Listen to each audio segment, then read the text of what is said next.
Rejoice and be glad in it. It is a pleasure again to see everybody this morning.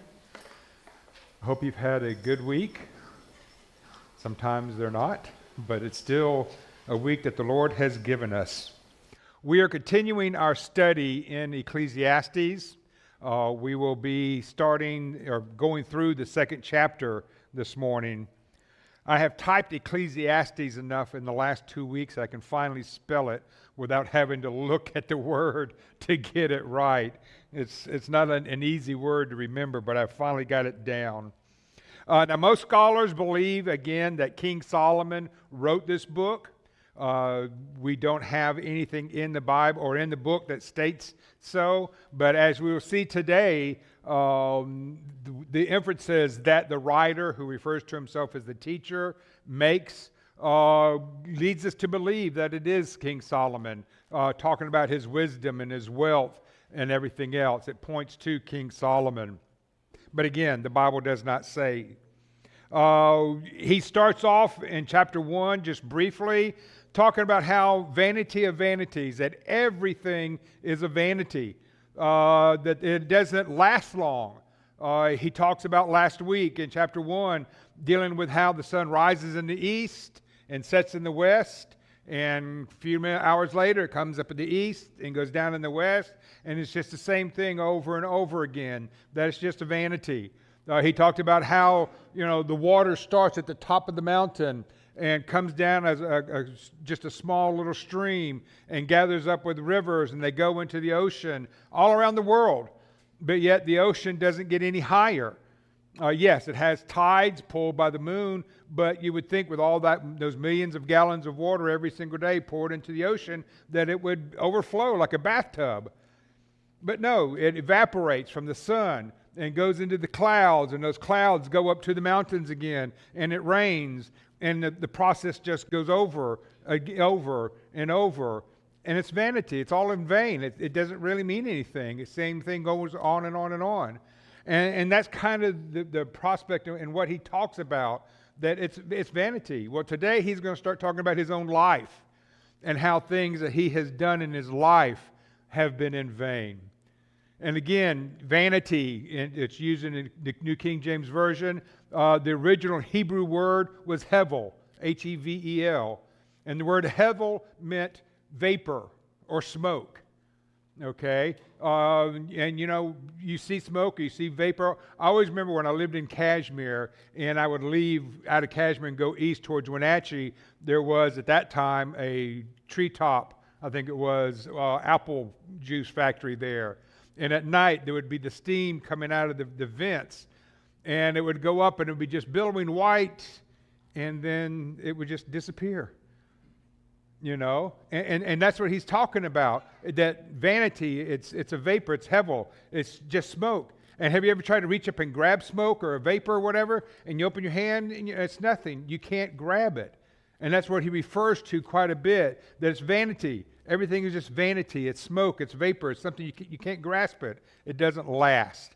And that's what he talks about in today's lesson in chapter 2. Just real briefly, this is an outline that I gave last week that I had found, and it's the quest for the chief good. Chapters 1 and 2 was the quest by personal experiment. Chapters 3 through 5 is a quest by general observation. 6 through 8 is practical morality, and then chapters 9 through 12 is a quest reviewed and concluded. This is another outline that I found this week. Again, last week we talked about the introduction, introducing his journey, chapter 1, verses 1 through 11, and then pursuing the journey, chapter 1, 12 through chapter 6, verse 9. And that's broken down into wisdom, chapter 1, verses 12 through 18. Pleasure, we'll look at today, chapter 2, verses 1 through 11. Wisdom and folly, we'll cover today as well, in chapter 2, verses 12 through 17. And then work, we'll look at some of it, chapter 2, 18, but it goes into next week, chapter 3, verse 22. And then he gets into his wealth and power, in chapter 1 or chapter 4 through chapter 6, 9, and then the end of it in chapter 6, 10 through 12, 14, his reflection and summary. Pursuit of pleasure. We looked at this idea in our month-long study of Satan or the devil and how the devil uses pleasure to make us sin. We looked in Genesis 6 and how God was just totally upset with men. He was sorry that he had made man because of all the sin in the world, and that came from the devil. We looked at Sodom and Gomorrah and how those two cities had just gone into sexual pleasure, and they could not even find 10 people to save the towns, and that they were destroyed, from fire that fell from heaven. And again, that was through pleasure that they were destroyed. Don't think about it, just do it. It's something that we see today a lot. Just do it. I've even seen it on shirts. I think it goes with some company saying and all, but it's just do it. And that's how a lot of people see life today. Is it doesn't matter. It doesn't matter what it is. If you feel like doing it, just do it. And again, it's just a pursuit of pleasure. Ecclesiastes 2, verse 1, I said in my heart, come now, I will test you with mirth. Therefore, enjoy pleasure. Now, Solomon doesn't go into any detail as to what the pleasures were that he pursued. He does tell us how it turned out. But surely this also was vanity. Solomon gives us the answer before he gives us the avenue of his pleasure seeking. Remember, vanity is just a vapor. It's a smoke. It's here for just a little while and then it goes away. It has no substance. You can't grab it and hold on to it. So the pursuit of pleasure was or is vanity. Any satisfaction that you get from pleasure is only temporary. Solomon tries to find the meaning of life through sensual pleasures, through the use of our five senses. Sight. We get pleasure when we see a beautiful sunset or a sunrise. When we lived in Iceland, I used to get off at 12:30 at night and would go to the southwest corner to the beach and get these beautiful sunset pictures at 12:30 at night, and it was gorgeous because of the atmospheric pressures and the clouds and everything. We get pleasure when we see our newborn child for the first time. Maybe it's the mountains that you get pleasure from, or the beach, or maybe a beautiful waterfall like the majestic Multnomah Falls.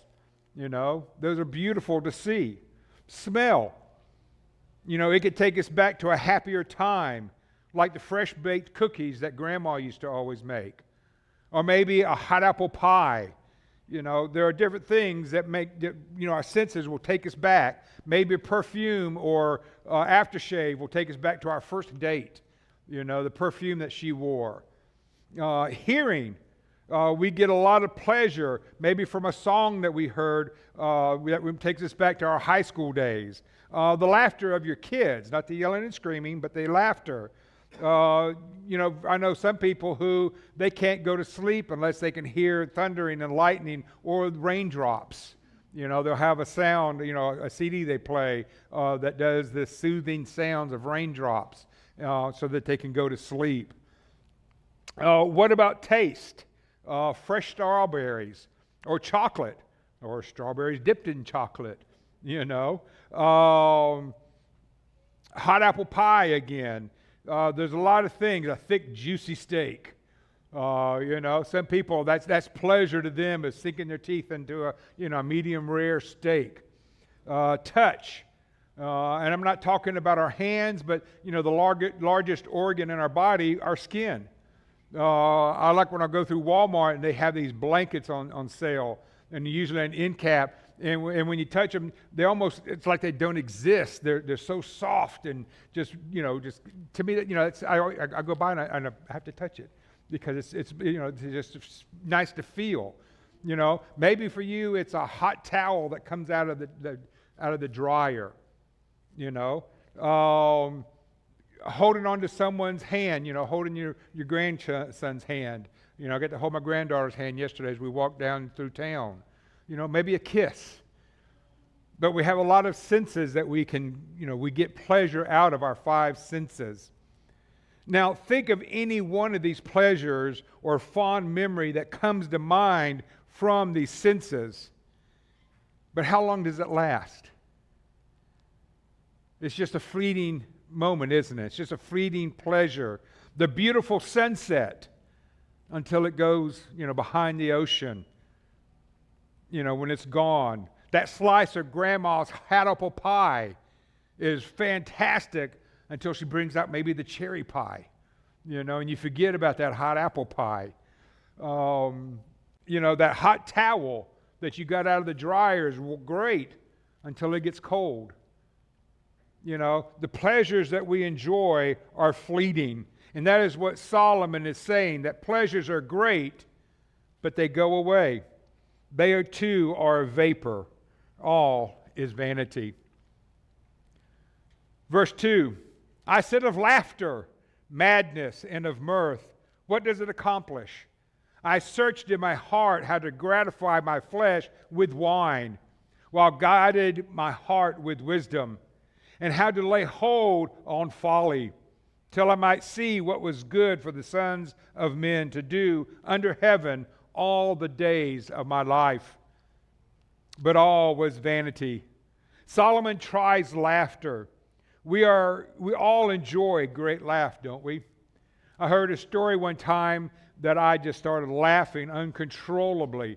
Luckily, I was sitting at my desk at work because I ended up I couldn't catch my breath and I passed out. And luckily my friend was sitting next to me and he reaches over and shakes me. Are you okay, Reed? Are you okay? And I tried to tell my wife about it and she didn't find it funny.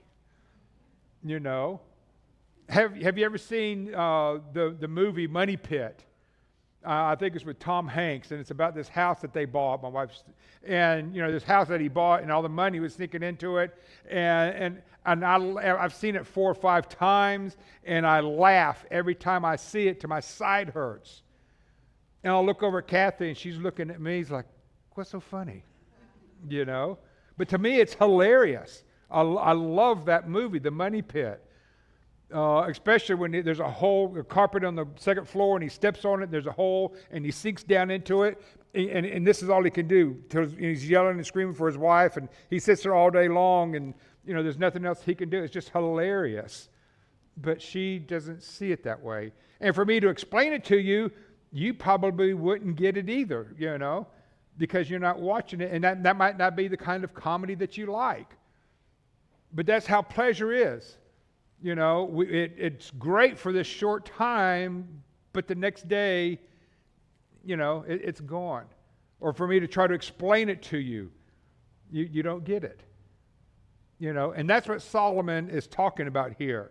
He's talking about how these things just are not lasting. Solomon is continuing his quest for an answer through sensual pleasure. He hasn't found it yet. So he moves on to the next text. Notice Solomon in verse 3 states, he searched in his heart how to gratify his flesh with wine, while guiding his heart with wisdom. Solomon did not get drunk to find happiness. No, he tried wine, guiding his heart with wisdom. He was smart about it. He didn't get passed out drunk to prove a point. Vanity of vanities. All is vanity.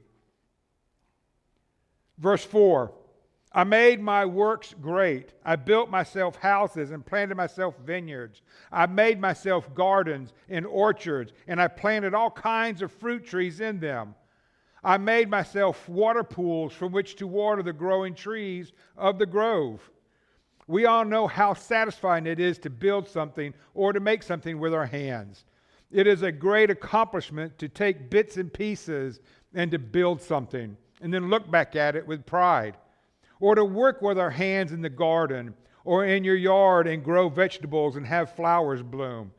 Kathy has 2 black thumbs when it comes to growing anything. I don't know if you know what the air ferns are, but they're just little tiny ferns. You haven't any roots. And we had a piece of driftwood on our wall, and I had bought some, like 4 or 5 of them, and I had put them up in there. And every now and then she'd go by, once a week and just spritz them with some water. That's all you had to do. That's all you have to do. And she thought, oh no, they need more water. And so she'd spritz them twice a week or whatever. And I came home one day and all my little air ferns were gone. It was just this piece of driftwood hanging on the wall. She'd killed them.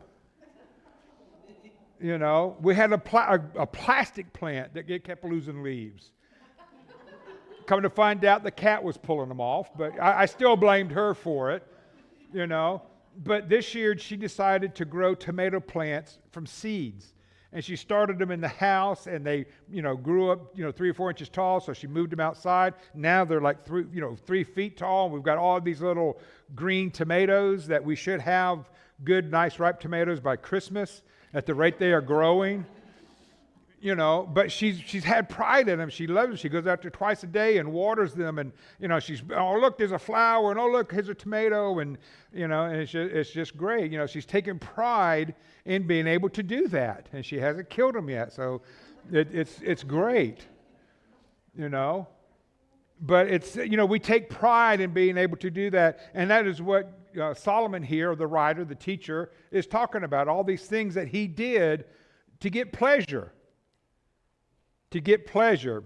But we get pleasure from building things with our hands, and that is what Solomon is attempting to do here. Verse 7, I acquired male and female servants and had servants born in my house. Yes, I had greater possessions of herds and flocks than all who were in Jerusalem before me. I also gathered for myself silver and gold and the special treasures of kings and of the provinces. I acquired male and female singers, the delights of the sons of men, and musical instruments of all kinds. Now Solomon moves on to gathering things and people. He acquires servants and has babies born in his house. He gathered herds and flocks, more animals than anybody else in Jerusalem at that time and before him. That didn't do anything. So he gathered gold and silver and special treasures from kings and from distant lands, fulfilling the idea that the person who dies with the most wins. But again, he didn't find lasting sensual pleasures. So Solomon added singers that pleased everyone and all kinds of musical instruments. Again, Solomon is trying to please his senses with everything he can. In 1 Kings 11:3, we read that Solomon had 700 wives, princesses, and 300 concubines, and he was bored. He could not find the lasting pleasure or meaning to life that he searched for. Verse 9, so I became great and excelled more than all who were before me in Jerusalem. Also my wisdom remained with me. Whatever my eyes desired, I did not keep from them. I did not withhold my heart from any pleasure, for my heart rejoiced in all my labor, and this was my reward from all my labor. Solomon, Solomon kind of sums up the first 8 verses. I became great and excelled more than anybody else, present or in the past. I maintained my wisdom throughout my journey. Here is that word again, whatever. I didn't keep back whatever I wanted. I didn't refrain from anything that would bring me pleasure. My heart rejoiced from everything I did. I wanted pleasure. I searched it out and I grabbed it by the horns and conquered it. My reward for all of this pleasure was joy in my heart. Good for you, Solomon. You finally found what you were looking for. And then verse 11, then I looked at all the works that my hands had done and on the labor in which I had toiled. And indeed, all was vanity and grasping for the wind. There was no profit under the sun. Nope. Sorry, Solomon. You received fleeting sensual pleasures from your experiment, but not the answer to life. Not lasting pleasure. Understand, there is nothing wrong in doing these things and getting pleasure from working with your hands to create something. There's nothing wrong in buying something that you like or eating something that tastes good and gives you pleasure, like chocolate. All of that searching, all that money that Solomon spent, all the people he gathered, all the efforts building things, everything was vanity. Solomon didn't find any long-lasting pleasure. He didn't find what he was looking for. All was a vapor, a cloud, just smoke in the wind. Solomon didn't profit or gain anything from all of his efforts. We can't bank our sensual pleasures to last a lifetime. They vanish away like a cloud the very next day. Yes, we might remember that seafood dinner we had on our anniversary, but we can't bank all of those great memories to give us the meaning of life or pleasure.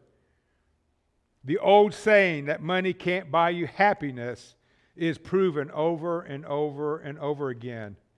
Several studies have been done on these large lottery winners, who win millions. Several of them have been bankrupt within a year. Several of them are living, in poverty because they wasted everything. They spent it. They gave it away. They bought all these things, that the bank ended up taking back or just whatever, but they ended up just worse than what they started out with before they won the lottery. But our pursuit of these sensual pleasures is what is referred to as a common man's treadmill. It is the factor that keeps most people working too hard, living too fast, and dying too young. Our society is geared to providing for ourselves whatever feels good as a substitute for that which is good. There is a difference between what feels good and what is good. We live and die in this rat race, trying to achieve a better job or a job promotion. We want a bigger house, a better car, a bigger truck. We want the newest clothes or designer shoes. We are constantly trying to catch that sensual pleasure, but we can't. Once we go get those designer shoes, there will be new ones out the next month. I heard one time that when Dell spends millions of dollars, Dell Computers, to come out with the biggest, baddest computer, that when it's released, that Intel or whoever, whatever computer company, has been working during the same time to make a bigger, better, more powerful computer. And so when Dell puts out their biggest, baddest thing, a few months later, somebody else is going to put out one that's bigger and badder than what theirs was. There's always something coming new. Look in your grocery store. Every other product is newer, it's better, it's more improved, it's got more ingredients, it's, and Kathy and I just happened to be talking about this a couple of weeks ago. And it's like, since when? And like say toothpaste, they're putting more ingredients in it. And it's like, well, the toothpaste we had was great. Now, so they make you feel like, that toothpaste is bad or is not as good as this newest one that's got all these other newest ingredients. And we see this with laundry detergent and everything else because they're trying to get you to buy it. And so the way they do that is they come out with more ingredients that are new, so you think it's better because it's got newer ingredients. But yet, what you had last year you thought was best. It was fantastic. That's how they do it. They get you to believe that, what you have is not good enough, so you keep going. And again, it's that rat race of trying to stay ahead. Once we do get the designer shoes, there will be new ones come out next month. This rat race we are running on that treadmill is getting us nowhere fast. We are not achieving that sensual pleasure. We cannot and will not ever quench that sensual pleasure thirst.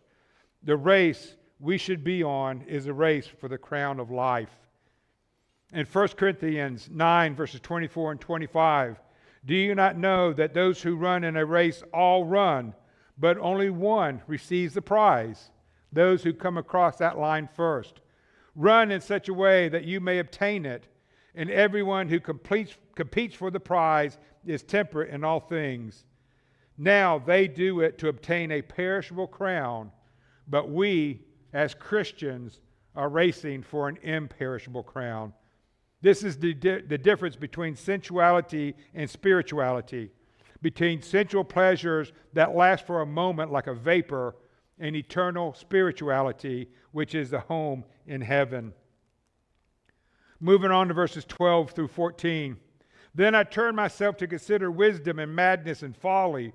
For what can the man do who succeeds the king? Only what he has already done. Then I saw that wisdom excels folly, as light excels darkness. The wise man's eyes are in his head, but the fool walks in darkness. Yet I myself perceived that the same event happens to them all. It doesn't matter if you are rich or poor, wise or normal. The same things or events happen to all of us. We live, we work, we do what we think brings us pleasure, and then we all die. God makes the sun rise and fall on the evil and the good, and he sends the rain on the just and the unjust. Matthew 5, verse 45. Verse 15. So I said in my heart, so it happens to the fool, it also happens to me. And why was I then more wise? Then I said in my heart, this also is vanity. Solomon realizes that his wealth and wisdom doesn't change what happens to him or the normal person outside his palace. Boil down both lives to the bare facts, and they are the same. They live the best life they can, getting the joys they can, working their fingers to the bone to be able to live this life only for them both to die. Again, this is vanity. Verse 16. For there is no more remembrance of the wise than of the fool forever, since all that now is will be forgotten in the days to come. And how does a wise man die? As the fool. They both die the same. They take one last breath and it's over. Have you ever mentioned a famous person to someone younger than you and they ask, who? Maybe John Wayne or Frank Sinatra, Nat King Cole, Olivia Newton-John, Henry Ford or Glenn Ford. And they just look at you and they go, who? Who's that? What did they do? You know? And that's what Solomon is saying here.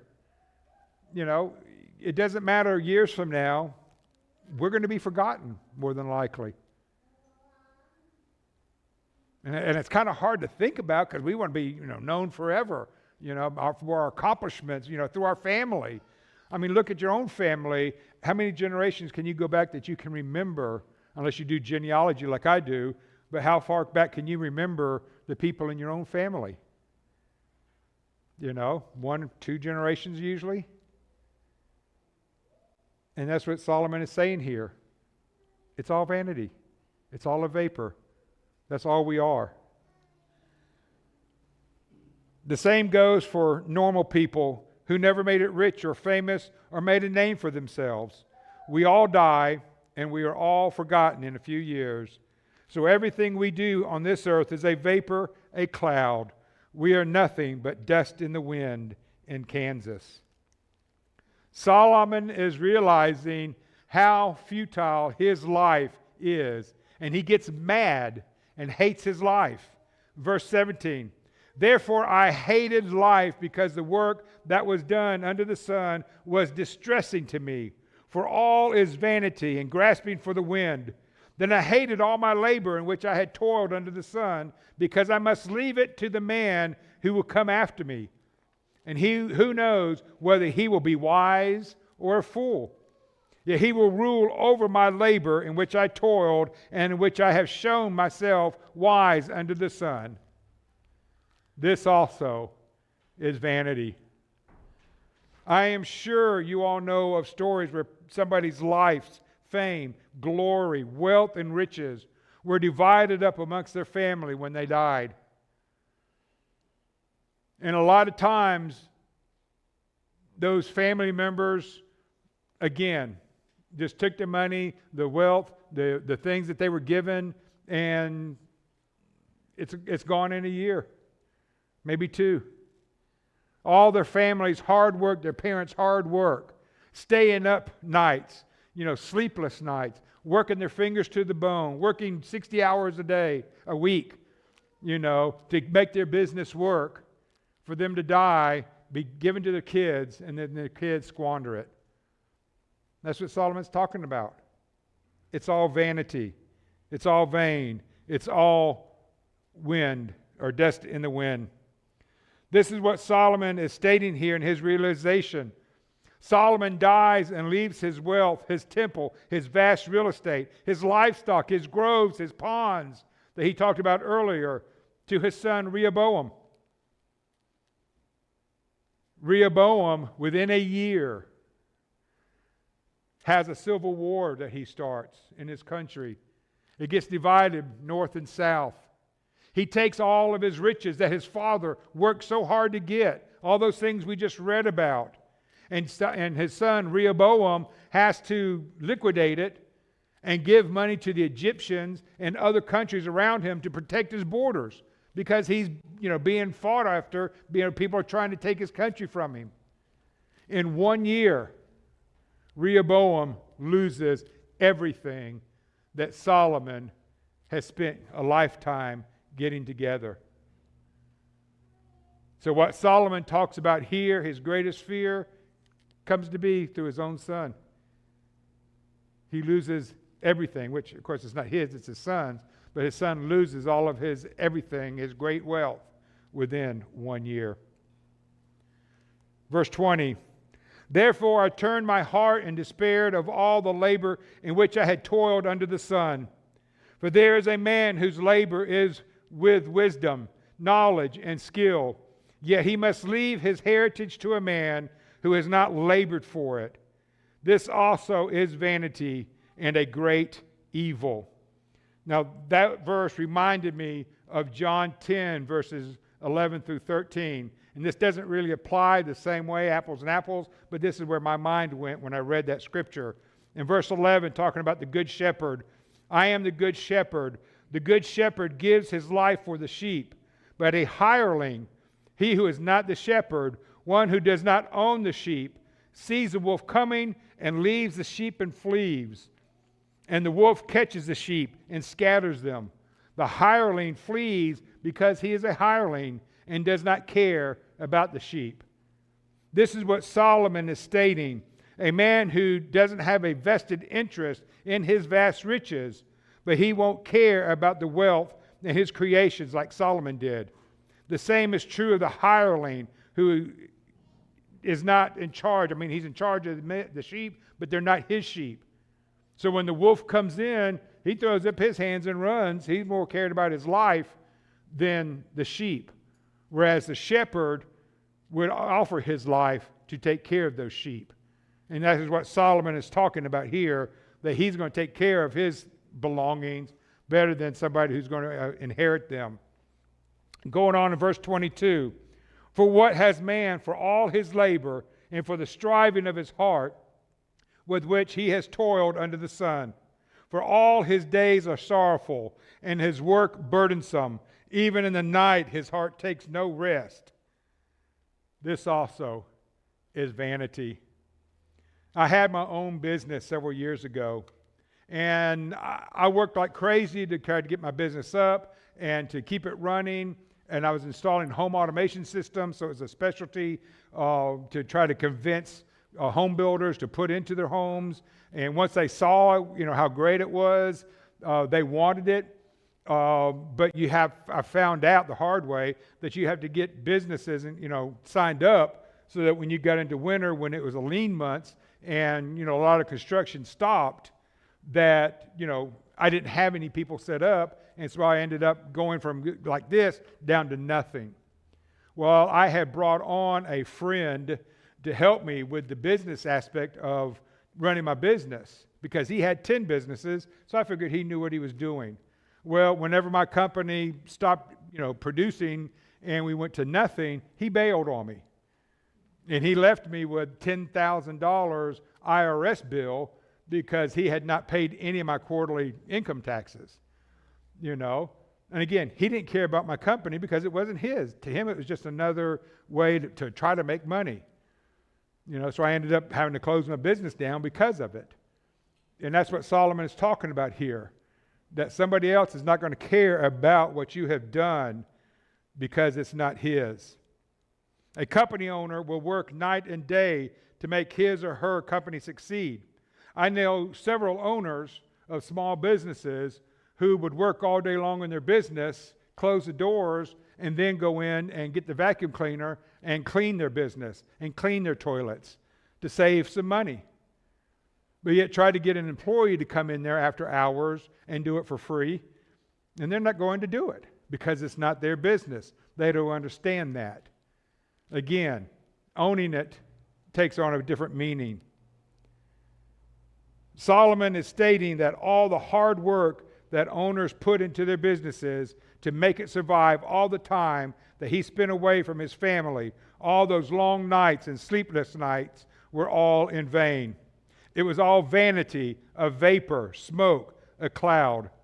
It doesn't mean a thing once you take that last breath, except for you lost meaningful time with your family. Verse 24, nothing is better for a man that he should eat and drink, and that his soul should enjoy good in his labor. This also I saw was from the hand of God. Solomon leaves us in this chapter 2 with at least an upbeat sense in these last few verses. I saw from the hand of God. For who can eat and who can have enjoyment more than I? For God gives wisdom and knowledge and joy to a man who is good in his sight. But to the sinner he gives the work of gathering and collecting, that he may give to him who is good before God. This also is vanity and grasping for the wind. The ability to experience joy is not related to what we do. We are not going to achieve true happiness, true inner joy, or everlasting peace by what we do on the outside. Everything we do outwardly is all vanity. It is all a vapor. The only way to get true everlasting joy and peace is through God. It comes from God, not anything we can do. Nobody would be able to eat better, have more things, build better buildings, or more beautiful places, and get more enjoyment than Solomon, with all of his riches and his wisdom. Yet everything he did was in vain.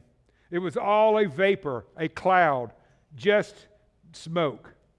It was as futile as grasping for the wind. We as Christians get our joy inwardly from God, from the peace and knowledge we have that our race will end in heaven. We are not striving for an earthly crown.